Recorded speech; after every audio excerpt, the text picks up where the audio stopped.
simple future tense සරල අනාගත කාලය passive voice කර්මකාරකේ කර්මකාරක වාක්‍ය අවස්ථාවෙන් සරල අනාගතය භාවිතාව කරන ආකාරය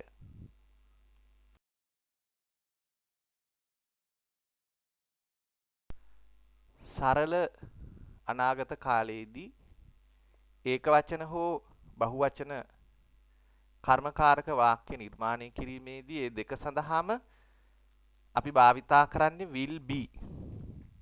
ඒ වගේම ක්‍රියාපදය past participle විය යුතුයි.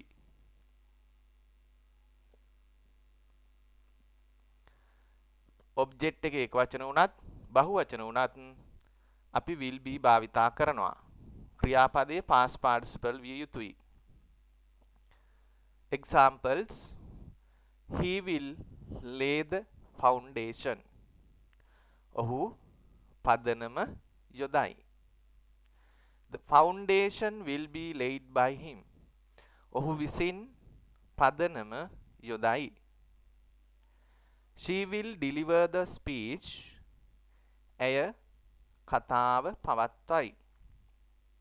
The speech will be delivered by her. ඇය විසින් කතාව පවත්වයි. They will ask the questions. ඔවුන් ප්‍රශ්න කරයි. The questions will be asked by them. ඔවුන් විසින් ප්‍රශ්න අසයි. මෙහිදී the foundation, the speech, the questions කර්ම පද. කිසි ප්‍රශ්නයක් නැහැ. ඒවා ඒකවචන වුණත් බහුවචන වුණත් අපිට will be භාවිතා කරන්න පුළුවන්. lay කියන ක්‍රියාපදයේ past participle laid. deliver කියන ක්‍රියාපදයේ past participle එක delivered. ask කියන ක්‍රියාපදයේ past participle එක asked. මෙහිදී කරන අය by මගින් දක්වනවා. he by him ලෙසත්, she by her ලෙසත්, they by them ලෙසත් භාවිතා කරනවා. කර්මකාරක වාක්‍යවල ගොඩක් වෙලාවට by them කියන එක අපිට නොසලකා හරින්න පුළුවන්. එය භාවිතා නොකර ඉන්න පුළුවන්. එතකොට the questions will be asked. ප්‍රශ්න අසයි යනුවෙන් එය භාවිතා කරන්න පුළුවන්. මේ ආකාරයට ඊටාම සරලව අපිට සරල අනාගත කාලයේ වාක්‍ය නිර්මාණය කරගන්න පුළුවන්. ඒකවචන සහ බහුවචන කියන දෙවර්ගයේම. අපට ප්‍රශ්න තුනක් දීලා තියෙනවා. Turn these sentences into passive voice. ප්‍රශ්න කිව්වට මේ වාක්‍ය. Turn these sentences into passive voice. මේ වාක්‍යයන් කර්මකාරකයට හරවන්න. The head prefect will give the welcome speech. මේ තියෙන්නේ කර්තෘකාරක වාක්‍ය. අපි කර්තෘකාරක වාක්‍ය ලෙස මේ හඳුනගන්නේ the head prefect කියන එක කර්තෘකාරක නාම පදයක්. ඊට පස්සේ අපි will සරල අනාගතයේදී will පමණයි භාවිතා කරන්නේ. අපි ඒක දන්නවා. my mother කියලා කියන්නේ කර්තෘකාරක නාම පදයක්. එතෙන්දිත් අපි will පමණයි භාවිතා වෙන්නේ කර්තෘකාරකයේදී. The doctor will, doctor වෛද්‍යවරයා ඒකවචන කර්තෘ පදයක්. මෙතෙන්දී මේ දීලා තියෙන වාක්‍ය තුනම කර්තෘකාරක future, simple future tense. simple future tense active. දැන් මේවා passive voice බවට නිර්මාණය කරන්න ඕනි. අපි බලමු. The welcome speech will be given by the head prefect. මෙහිදී කර්ම පදයේ ලෙස පාවිච්චි වුණේ the welcome speech, පිළිගැනීමේ කතාව. ඒ ඒකවචනවත් බහුවචනවත් අපි will be භාවිතා කරනවා. give කියන ක්‍රියාපදයේ past participle ස්වරූපයේ given. කවුද දෙන්නේ, පවත්වන්නේ by the head prefect. එතකොට the welcome speech will be given by the head prefect. පිළිගැනීමේ කතාව ප්‍රධාන ශිෂ්‍ය නායකයා විසින් පවත්වයි. Food will be cooked by my mother. Food will be cooked by my mother. food ඒක වචනයි. ඒක වචනත් බහුවචනත් ගැටලුවක් නෑ. will be භාවිතා කරනවා. cook කියන එක past participle කරලා තිනවා. cooked ed එකතු කරලා කරන කෙනා by my mother ලෙස යොදලා තියෙනවා. food will be cooked by my mother. මගේ අම්මා විසින් කෑම උයයි. The patients will be treated by the doctor. The patients කියලා කියන්නේ බහුවචන කර්ම පදයක්. එතින්දිත් අපි will be භාවිතා කරනවා කිසිම ගැටලුවක් නැහැ. treat කියන ක්‍රියාපදයේ treated ලෙස යොදලා past participle කරලා තියෙනවා. කරන කෙනා doctor එහෙනම් by the doctor කියලා පාවිච්චි වෙනවා. එතෙන්දී the patients will be treated by the doctor. වෛද්‍යවරයා විසින් රෝගීන්ට ප්‍රතිකාර කරයි. එතකොට විශේෂත්වය තමයි මෙතෙන්දී කරන කෙනා කර්තෘ පදය by මගින් ප්‍රකාශ කරලා තියෙනවා. by the head prefect, by my mother, by the doctor. එහෙම විශේෂ වන අවස්ථාවලදී by මගින් මේ ප්‍රකාශ කළ යුතුයි. ඒ ආකාරයට අපිට කර්මකාරක වාක්‍ය බවට අර දීලා තියෙන කර්තෘකාරක වාක්‍ය නිර්මාණය කරගන්න පුළුවන්. අපිට කර්තෘකාරක වාක්‍ය නැතිව ඒවැ කිසිම උදව්වකින් තොරව කර්මකාරක වාක්‍ය පමණක් නිර්මාණය කරගන්න පුළුවන්.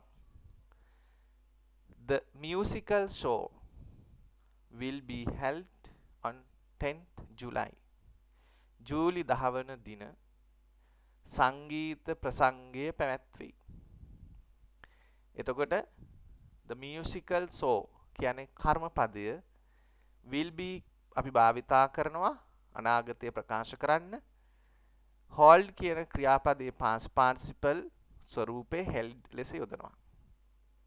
shops will be closed. කඩ වසයි. ඒකෙත් ඒ විදිහමයි. lunch will be served well. දවල් ආහාරය හොඳට පිරිනමයි. the work will be finished. වැඩය නිමා කරයි. she will be helped. ඇයට උදව් කරයි. මෙතන ඇය කියන එක කර්මපදයක් ලෙස යොදලා තියෙන. අනුව the musical show, shops, lunch, the work, she මේ සියල්ල කර්මපද. ඒවා ඒක වචන උනත් බහුවචන උනත් ගැටලුවක් නැහැ. will be භාවිතා කරලා past participle verb එක භාවිතා කරන්න ඕනි. held, closed, served, finished, help ආදී වශයෙන්.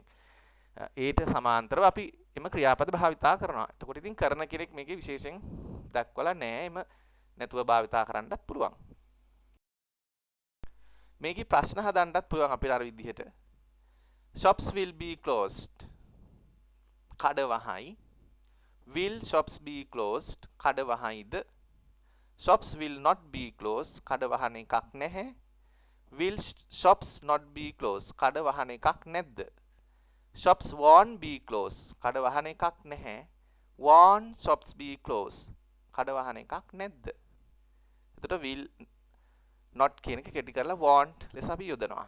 ඉතින් will මුලට ගැනීමෙන් සහ won't මුලට ගැනීමෙන් ප්‍රශ්න නිර්මාණය කරගන්න පුළුවන්. be සහ closed will be සහ closed එක එක්කම ඉතුරු වෙන වෙනස් වෙන්නේ ආකාරයෙන්ම තියෙනවා. ඒ අනුව අපිට ප්‍රශ්න නිර්මාණය කරගන්න හැකියාව තියෙනවා. ඒ වගේම කාලය දැක්වීම සඳහා මෙම simple future tense එක අපි බහුලව මෙම පද භාවිතා කරනවා. next moment, in the evening, tomorrow, next week, in 2025, in the future. next moment ඊළඟ මොහොතේ, in the evening හවස, tomorrow හෙට, next week ලබන සතියේ, in 2025 2025, in the future අනාගතේ. ඒවා මෙන්න මේ ඒවා මේ ආකාරයෙන් වාක්‍යවල යොදන්න හැකියාව තියෙනවා. The school prize giving will be held next week. පාසලේ ත්‍යාග ප්‍රදානය ලබන සතියේ පැවැත්වේ. shops will be closed tomorrow. හෙට කඩ වහයි. strict laws will be imposed in 2025. 2025 දී දැඩි නීති පනවයි. The prizes will be distributed in the evening. හවස ත්‍යාග බෙදා දෙයි. The matches will be played well in the future. අනාගතයේදී match හොඳින් සෙල්ලම් කරයි. ඔන්න විදිහට අපිට the school prize, shops, street clothes, the prizes, the matches මේවා කර්ම පද. ඒවා ඒක වචනවත් බහු වචනවත් අපි will be භාවිතා කරලා තියෙනවා. ඒ වගේම ක්‍රියාපදයේ past participle වල යොදලා තියෙනවා. අපි විශේෂයෙන් මෙතින්දී අවධානය යොමු කරන්නේ next week, tomorrow, in the evening, in the future වැනි පද එම වාක්‍යවල යොදන ආකාරය පිළිබඳව.